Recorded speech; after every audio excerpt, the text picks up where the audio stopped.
ఈరోజు పత్తి రైతుల సమస్యల గురించి, వాళ్ళ కష్టాల గురించి, కన్నీళ్ళ గురించి మరి బీఆర్ఎస్ నాయకత్వంలో స్థానిక నాయకులందరం, రైతులందరం కూడా ఇక్కడికి రావడం జరిగింది.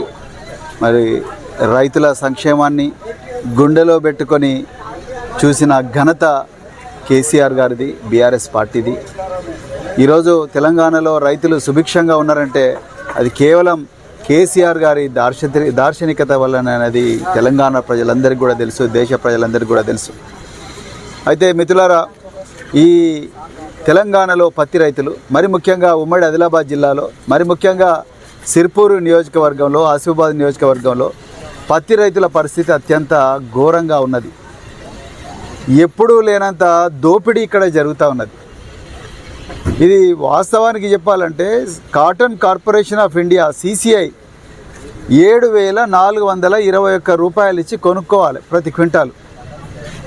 కానీ ఇలా CCI గత 15 రోజుల నుండి రైల్టెల్ సర్వర్ పనిచేయడం లేదు, ఆధార్ అప్డేట్ అయితే లేదు, మా CCI సర్వర్లు పనిచేస్తలేవని చెప్పేసి, రైల్టెల్ పనిచేస్తలేదని చెప్పేసి ఆ సాకుతోని దాదాపుగా 15 రోజులు ఈ కొనుగోళ్లు నిలిపేసిండ్రు.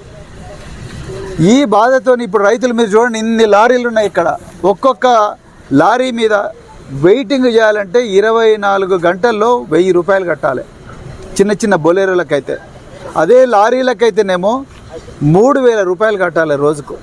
రైతులు నిద్ర లేకుండా 8 గంటలు 9 గంటలు రాత్రంతా లోడ్ చేసుకొని ఇక్కడికి వచ్చి ఒక రోజు కాదు, 2 రోజులు కాదు, 3 రోజులు 4 రోజులు ఉండే పరిస్థితి ఉన్నది. అట్లా 15 రోజులు రైతులు ఉన్నారు, ఎవ్వరూ పట్టించుకోలే. స్థానిక ఎమ్మెల్యే బీజేపీ నాయకుడు, బీజేపీ పార్టీకి చెందిన వ్యక్తి. కేంద్రంలో CCI అంటే కాటన్ కార్పొరేషన్ ఆఫ్ ఇండియా అంటే కేంద్ర వ్యవసాయ శాఖ కిందికి వస్తుంది, అక్కడ కూడా బీజేపీ ఉన్నది. కానీ ఇక్కడి బీజేపీ అక్కడి బీజేపీ కలిపి మరి ఇవాళ టోటల్గా కాటన్ రైతులను, పత్తి రైతులను ముంచేసిండు. ఇలా 7,420 రూపాయలకు, 21 రూపాయలకు కొనుక్కోవాల్సిన పత్తిని 10 రోజుల నుంచి CCI వాళ్ళు కొనుక్కోకపోవడం వల్ల ఈ ప్రాంత రైతులందరూ కూడా దళారీలకు 6,600 రూపాయలకు, 6,700 రూపాయలకు, 6,500 రూపాయలకు అమ్ముకున్నారంటే క్వింటాలకు దాదాపుగా 600 నుంచి 700 రూపాయలు నష్టపోయిన రైతులు ఈ CCI చేసిన నిర్వాహకం వల్ల. ఇలా మళ్ళీ చెప్తున్నారు, ఈరోజే లాస్ట్, రేపు లాస్ట్ అని ఊర్లంతా పుకార్లు వెళ్తూ ఉన్నాయి. నేను మళ్ళీ డిమాండ్ చేస్తున్నా ఈ తెలంగాణ పత్తి రైతుల నుండి, మరి ముఖ్యంగా ఉమ్మడి ఆదిలాబాద్ జిల్లా, అదేవిధంగా సిర్పూరు, కుమరంభీం, ఆసిఫాబాద్ జిల్లా రైతుల తరఫున నేను మళ్ళీ బీఆర్ఎస్ పార్టీ నుంచి డిమాండ్ చేస్తున్నాం. మార్చి 15వ తారీఖు వరకు బరాబర్ CCI కొనాల్సిందే, లేకపోతే రైతులమందరం రోడ్డు ఎక్కుతాం, మీ జాతీయ రహదారిని దిగ్బంధిస్తాం. ముందరనే చెప్తున్నాం. మీరు క్వాలిటీ పేరు చెప్పి, లేకపోతే మాయిశ్చర్ ఎక్కువ ఉన్నదని చెప్పి, లేని సాకులు చూపించి, పుచ్చు ఉన్నదని చెప్పేసి, మాకు 1000 క్వింటాల్లే పర్ డే లిమిట్ ఉందని చెప్పి, మీరు ఇట్లా కుంటి సాకులు చెప్పి పత్తి రైతులను మోసం చేసే ప్రయత్నం ఉంటే మాత్రం మేము ఒప్పుకునేది లేదు. ముందరనే చెప్తున్నాం. ఈ నిర్వాహకం వల్ల ఒక్కొక్కరు క్వింటాలకు 600 నుంచి 700 నష్టం వచ్చింది. ఈ 600 నుంచి 700 రూపాయలు గత 10 రోజుల లోపల మీ వల్ల వచ్చిన నష్టానికి రైతులకు, ఈ ప్రాంత రైతులందరికీ కూడా మీరు నష్టపరిహారం చెల్లించాలి, బరాబర్ చెల్లించాలి. ఇంకొక రెండో విషయం, నాకు ఈ రైల్టెల్ సర్వర్, అదేవిధంగా ఈ CCI సర్వర్లు పనిచేయకపోవడం అనే విషయం మీదనే నాకు అనుమానాలు ఉన్నాయి.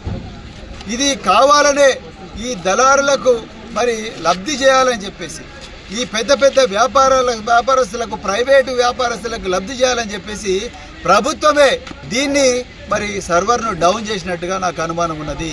ఇది పెద్ద కుట్రగా ఉన్నది. అందుకొరకే మేము బీఆర్ఎస్ పార్టీ తరఫున దీని మీద CBI ఎంక్వైరీ చేయాలి. ఇది మామూలు వ్యవహారం కాదు. లక్షలాది మంది రైతుల భవిష్యత్తుకు సంబంధించిన వ్యవహారం, వాళ్ళ చీము నెత్తురుకు సంబంధించిన వ్యవహారం. 4 నుంచి 5 నెలలు పత్తి రైతులు పొద్దున 4 గంటలకు లేచి రాత్రి 7 గంటలకు 8 గంటలకు ఇళ్ళకి వస్తారు. పత్తి అంతా సొంత బిడ్డలాగా చూసుకుంటారు. మధ్యలో పత్తి చెల్లెలకు పోతే పులులు చంపుతాయి. ఈ ఏరియాలో అడవి పందుల బాధ, పులుల బాధ. 2 చచ్చిపోయినరు పత్తి ఏరనిక పోతే. అడవి పందులు అయితే రోజు చేస్తే అడవి పందులను చంపేద్దామంటేనే ఫారెస్ట్ వాళ్ళు వచ్చి జైల్లో పడేస్తారు. ఇంత కష్టాలు ఉంటాయి రైతులకు. అలాంటి రైతులను ఇలా సర్వర్ డౌన్ అయిందని చెప్పేసి మీరు 6,600 రూపాయలు 6,700కు ప్రైవేటులకు పోయి అమ్ముకునే పరిస్థితి వచ్చింది, మహారాష్ట్రకు పోయి అమ్ముకునే పరిస్థితి వచ్చింది. నేను మళ్ళీ డిమాండ్ చేస్తున్నా, దీని మీద పూర్తి స్థాయి సిబిఐ విచారణ జరగాలి.